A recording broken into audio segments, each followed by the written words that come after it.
Good morning, dear friends. We are but a few hours from Purim. Today is Tainus Esther, the fast of Esther, which is the 13th of Adar Beis, March 16th. And we are here to study the entire Talmud on page one line at a time at the moment. Maseches Shabbos, Perek Arba Asar, chapter 14, Shemona Shratzim, page 108a. And today is the yard site of our dear Dr. Pasternak's mother-in-law, Mrs. Pasternak's mother, Rachel Bas Leibish. And so we're learning the Ilon Yishmas, and we're also learning the Schus, the complete refuah and successful procedure for, I'm sorry, Beryl, remind me one more time. Beryl? Rachaleya Bas Miriam. Rachaleya Bas Miriam. So she should have a successful and smooth recovery.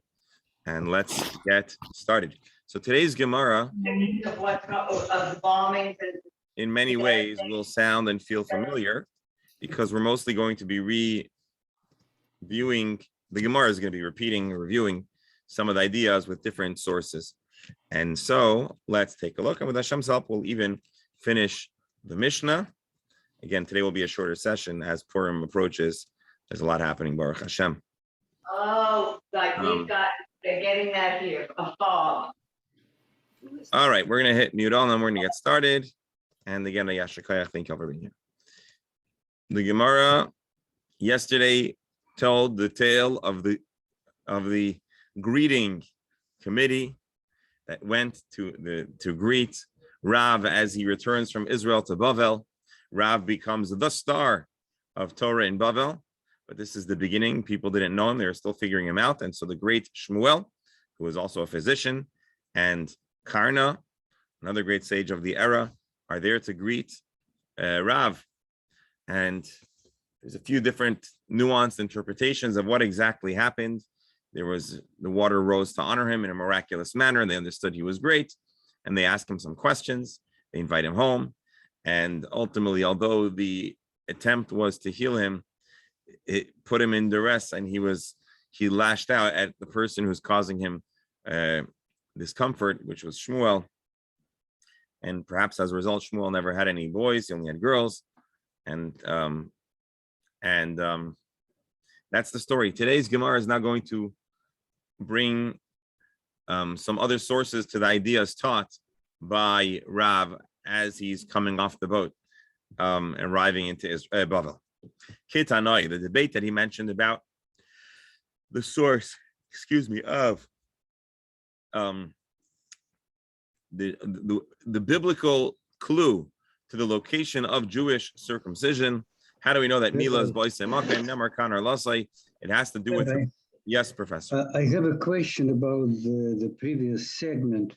The issue of blessing and cursing. I understand that probably the effectiveness of blessing and curse depends on who is blessing or cursing, and also who is being blessed or cursed, like what Bilam was doing, those kinds of stories. Yes. Or on the Mount Gerizim, they were cursing and blessing. But in this case, it looks like the curse was effective. And what does it mean for us? Or rather, what do the sources tell us about the permissibility to do things like that, taking in account that it might indeed be effective and not just venting the feelings that one might have? You're asking an interesting question. I'm going to disappoint you. It's a complex, varied discussion with varying opinions, I should say. The only thing that I will say is that Jewish etiquette and thought would discourage speaking negatively about a person in any context, right, including cursing them. But you're asking if the Torah, if this Gemara excerpt, number one, endorses the capacity to curse, number two, the possibility that it would ever be acceptable. In other words, suppose curses work, when should they be deployed? And I'm going to leave. It's a matter that we can discuss, but I don't have any very strong ideas to suggest, except to say that the story itself seems to indicate that it's not a good idea to curse, because you never know, you might regret it. And assuming you have the capacity to curse, it's you might not be able to take it back. And indeed, the word regret means doing tshuva. Did Rav do tshuva after that? Correct. And so we have two instances. We have Yaakov, who gives a curse, which was really targeted. It wasn't even intended to be a curse. I guess that's the point. Yaakov says, whoever took your stuff. So Yaakov didn't really mean to curse. He was just trying to bring out how preposterous it is that somebody took it. But yet there was power. Rachel died. But yet there was power to those words. And here as well, it's possible that he was just expressing his aggravation, not intending to cause anybody harm. Although you would challenge that assertion by the fact that he already issued two jinxes, if you will, two curses. And so it's an interesting question. It's a question that's not as likely to be discussed in the Gemara as much as the more exhaustive books on the matter, Svarim on the matter. But it is an interesting question. Is there ever a license to curse? And if there, or I should back up, is it effective? Who can be effective? And is it ever an acceptable technique to deal with people you're unhappy with? Even today, you have situations where there is pulsa benura, right? Where a bunnim get together and collectively curse an individual. It's been happening. It had happened in late history, and only a year ago, and in the last few years, it happened a few times. I would qualify that statement. I wouldn't say the rabbis get together and do it. There's a small group. Okay, certain rabbanim. There's a group of eclectic or for certain reasons, either political, whatever. But it was a pulsa denora, which is considered. But I don't think it's a curse. It's more of a kabbalistic. But anyways, I don't know about pulsa denoras.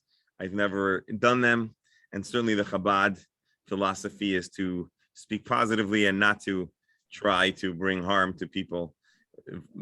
Well, really in any manner, but certainly not using spiritual techniques. So I'm sorry to disappoint. Your question is more valuable than any response that I'll give, but it is an interesting question. Should we interpret in some way the fact that Gemara just drops the subject without any further comments? No. So the commentary and goes on next topic. No, there's a whole variety of commentaries, but they're not like they're on the periphery, or they're not like the primary. Here, you want to see some? They ask, why did he? The question that I'm seeing more is, why did he curse?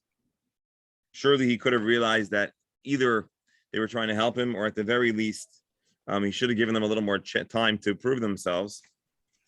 And more than that, there's a prohibition in the Torah that says lo sikal cherish. You shouldn't curse.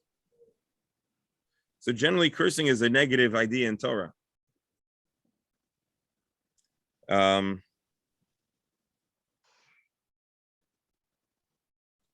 It's possible that he wasn't really.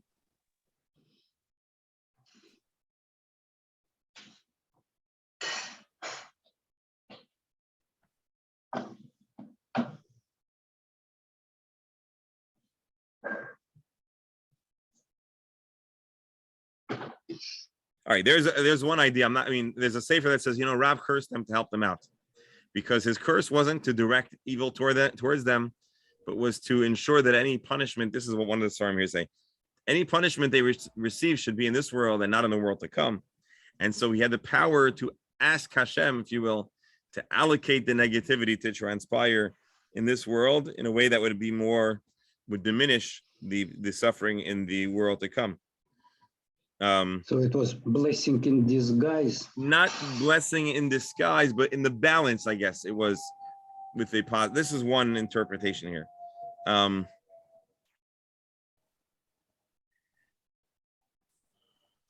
Yeah, he said the sin is what they've done to me is such an egregious sin.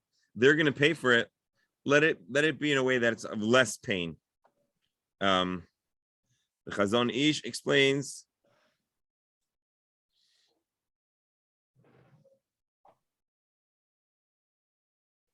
Rabbi, we have a fear of klolos in our Yom Kippur davening. The bracha beloy the klolo.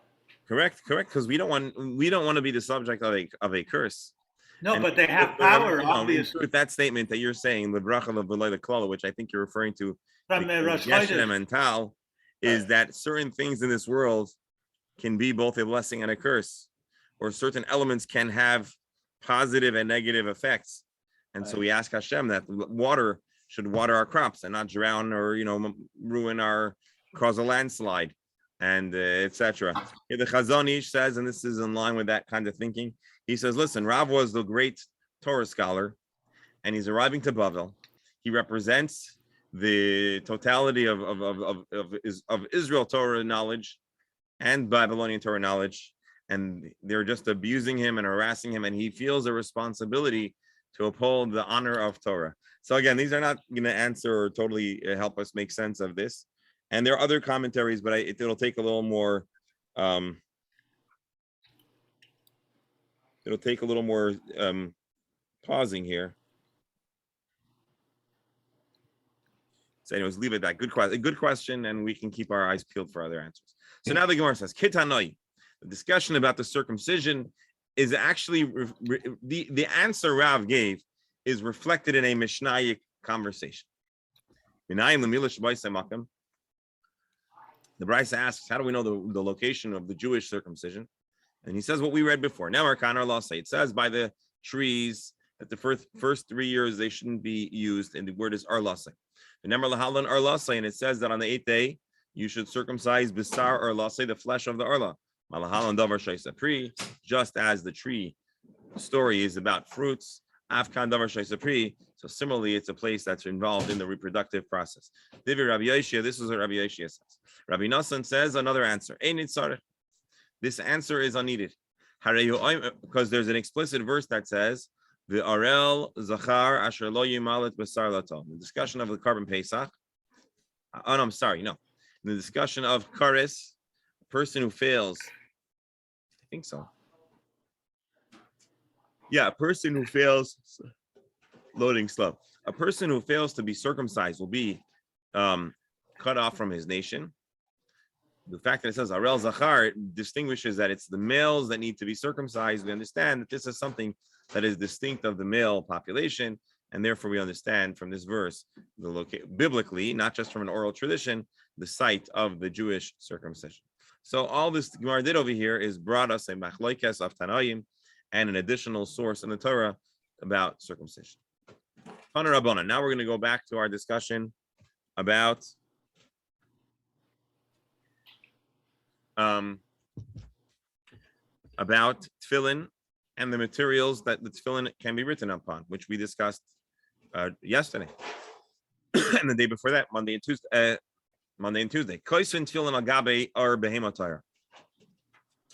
We are taught that tefillin is written on the skin, the hide of a kosher animal, the agabe or chayatayra, and on the skin of a wild animal, a non-domesticated animal, agabe or nevelos, the trefus shalom, and even on the hide that comes from an animal that was not shechted properly. A nevela is an animal that just died, or a treifa that was killed, torn. They weren't shech, they're not geshacht, and they're not kosher. And the meat on those hides are treif. And the tefillin scroll is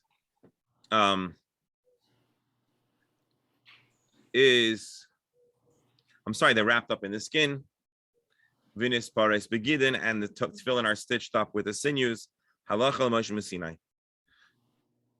I'm sorry. The parshas are wrapped up in the hair, and the tefillin is stitched up with the sinews of these animals. So we have a brisa that talks about the criteria for tefillin. The parshas are from the hides, and they're wrapped up in the hair and with the sinews. Halacha l'mashma Sinai, shat tefillin nichrachais besar minisparis begidin. And indeed, excuse me, there is a halacha l'mashma Sinai. There is an oral tradition dating all the way back to Moshe himself, from the beginning of Jewish time, that tefillin parshas are wrapped in hair and then sewn with sinews. So this is an essential crash course on the basic components of tefillin. But you're not allowed to write tefillin on non-kosher hide.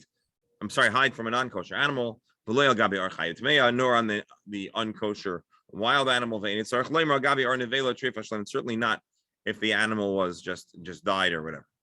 And we don't use the hair to wrap up the parshas. And we also do not use unkosher sinews, unkosher sinews for the stitching up of the tefillin.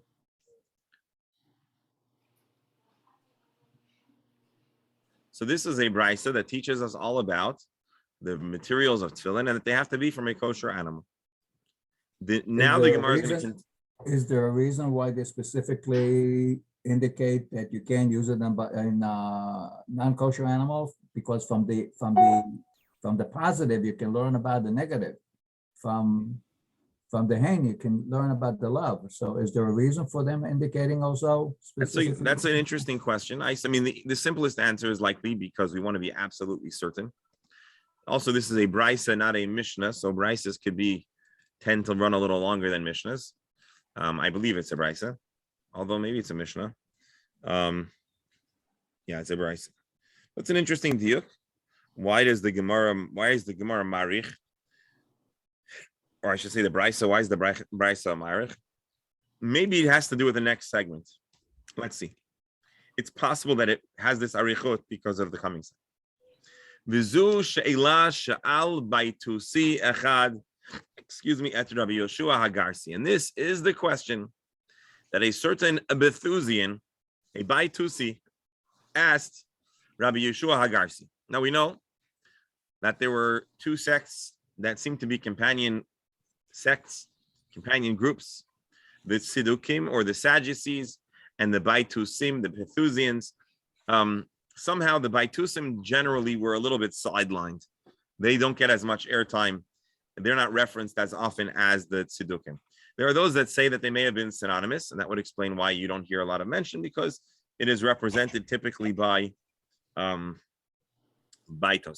The story is that there were two students of Rabbi Antigonos Ish Sochot, Tzadok and Baitos, and they became disillusioned with certain aspects of Jewish spirituality, and so they created their own sect or sects. That is the tradition that we find in the Talmud. Anyways, it's possible that the Baitusim were a little more respectful or had a little bit more in common sentiment with the Chazal.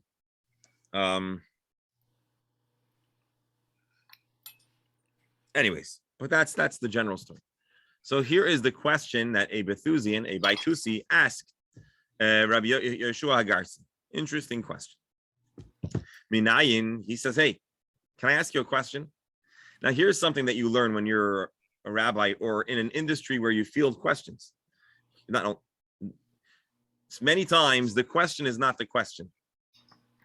The question is expressing a sentiment or to try to get you caught up so they can ask the next question. So many times a question is a setup. Rabbi, actually, I don't know, but we could come up with many hypotheticals. But so here we go. How do you know that we do not write tefillin on unkosher animal hide? So the rabbi says, very simple. The Torah says that the tefillin are lemantia Torah Hashem b'ficha, so that the Torah should be in a person's mouth. It should remind the person of Jewish values. And the drasha here is midavar hamutar b'ficha. Tefillin have to be of a item that is kosher. So he says, aha, really? And again, this Baitusi was Jewish, it would appear, and was knowledgeable of Tanakh, but has perhaps a different understanding of the tefillin. Maybe they challenged tefillin more broadly because it doesn't explicitly describe tefillin. It describes tefillin, but it doesn't describe the exact dimensions. And so maybe they had a different type of tefillin. So he says, so then you should not be allowed to write it on unkosher hide from a kosher animal that wasn't properly slaughtered. If you're telling me that it has to be davar hamutar beficha, you have to be able to eat your tefillin, not literally, but your tefillin have to come from an animal that you can eat. Well, a nevela utreifa, an animal that was not kosher, or that was shechted inappropriately or died, you can't eat it, it's not kosher. So now the rabbi gives a very interesting mashal. Amar loy em shalach mashal. I'm going to give you an example. Halama davar daima. What is this akin to? Lishnei bnei adam sheneschayva hariga b'lemalchos. Two individuals that both were sentenced to a death penalty by the government, by the king. Echad haragai melech, vechad haragai ispaklater. One is killed by the king himself, and one is killed by the Praklitor, which probably is a Greek Roman kind of word.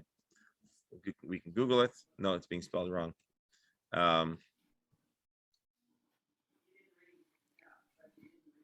Well, anyways, it means executioner, or actually I think literally means butcher. Person who is the expert executioner. Which would be better? What is more mechubad? What is more honorable? To be taken by the king or to be taken by the regular executioner? A honored chashuva person would be likely executed by the king. A very scary, fearsome warrior that everyone was afraid of.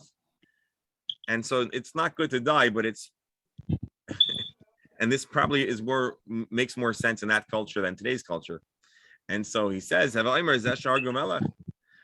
king is a better executioner. That's covered. If I have to go, it should be by the king. And so therefore, I'm sorry. So what's he saying? What's better? An animal that a human being, a shochet, killed, or that God himself took? And so being that tefillin from a hide of an animal that God took, that's mechubad, and it should be kosher. So the rabbi explains that you should be allowed to use tefillin. You should be allowed to use hide of an animal that died naturally because God killed it. So that's even more mechubad. If that's the case, you should be allowed to eat an animal that is shechted by God, dies by an act of God. Well, then this is an even better shechita than a human shechita. The Torah established that you can't eat it. Listen, there's two different issues. There's the issue of the species that's kosher. The way it dies is not as relevant for tefillin. And on the contrary, an animal that died of natural causes or died at the hand of nature, well, that's God that took it. For the purposes of kosher, the Torah explicitly says not to eat it. You can't eat it. Amar le, you know what he responded? Kalos. Rashi says is a type of praise. Bravo. Good gesagt. Interestingly enough, this Baitusi came to challenge. He came to argue. But at the end of the day, he appreciated the wisdom and the reason of this rabbi. And so he ends off with the word kalos, which I'm going to think, you know, we say in davening that kilos means praise, right? Right? So it sounds like a praise. And the dictionary actually says the word kalos, which is a Greek word, means very well. Good gesagt. And apparently this segment of the Talmud is the primary place where this word is used. Rabbi. Yes. I find the discussion very, very strange. If we're going to go to the level of writing tefillin, a non-kosher animal, can you see somebody saying, I have this pigskin here, and then the shaila is going to become, if we can write on tefillin, what about a mezuzah? What about this? What about... Very strange discussion. It's not strange. What you're saying is strange is the conversation between the rabbi and the Baitusi. But there is a general principle we find in the Talmud that the rabbis, when someone is asking an antagonistic question, the rabbis, Chazal will have fun with them. What's the situation today? The halacha, what the right tefillin on? I don't understand. Go again. Today, when we buy tefillin, Yes. they're all cowhide, I would presume, or leather, nothing Yeah, else. from a kosher animal, correct. Is there a different price in retail between a nevela or a regular? Eyes-wise, if it was nogea to be shechta, there would be. But it doesn't seem like there's a difference. Where there is a difference is it needs to be done, the lishma, the ibud, the preparation has to be with the purpose of making something of that's sanctified. But as far as the source of the hide, I don't believe so. But if there is a distinction, there would be a difference in price. So, Bro, I'm sorry, I didn't understand your question. You're asking, do you really think that they would ever consider using non-kosher skin for tefillin? Is that your question? Rabero? We lost him. So anyways, the bottom line is the Torah needs to clarify the parameters of For me, yes. For me, yes. Out of respect, never mind anything else. but understand that a lot of the ideas that we have are because they are so ingrained in Jewish culture and etiquette. But where did it come from? Well, it comes from the description and the clarification of those rules in the Gemara. If everyone was wearing, if everybody had beaver tefillin, similar discussion. I'm sorry. Excuse me. Do we have a similar discussion writing a Sefer Torah? Well, no, because we maybe we do, but for tefillin, I'm sorry, for mezuzahs, it's inferred from here. But you're asking a good question. The Mefarshim ask why we're dafka talking about tefillin. I actually mentioned an answer yesterday, but you weren't here, so you were traveling. But anyways, the bottom line is that Hasidic Jews, not Chabad, that have strimals wear beaver pelts, a beaver, and other rabbit fur. And so Jews are not totally repulsed by the byproduct of a non-kosher animal. And so maybe, and on the contrary, they're warm and fuzzy and feel good. And so if not for this, maybe we think at the very least the ritzuot, the tefillin should have a nice padding underneath it with a little beaver. Maybe that would be the premium tefillin. And Tinek, the Chashav Yidin would have a little. And so here the Gemara teaches, no, you got to stick with kosher, with the kosher animal. By the way, but you know where we do compensate with creativity, of course, is the tefillin bags. And so over there, you'll have alligator skin tefillin bags and cowhide tefillin bags. Reb Menachem, when you were growing up in Israel, did people have alligator hide tefillin bags? No, we barely had tefillin bags. Lucky if you had tefillin, forget about the back. Anyways, my dear friends, this takes us to the Mishnah. First Mishnah of Perek Shmona Shratzim. We've talked a whole lot, or maybe it's the second Mishnah, I don't remember. We've talked a whole lot about Do they really have alligator tefillin bags now? Yeah, sure. Maybe There's it's a an market. ostrich. I can't really, it's really a non-kosher. I can't see there being contact between tefillin and a non-kosher. Well, first of all, there's a lining. Second of all, I don't know if there's explicitly a problem. And third of all, if people will buy it, they'll sell it.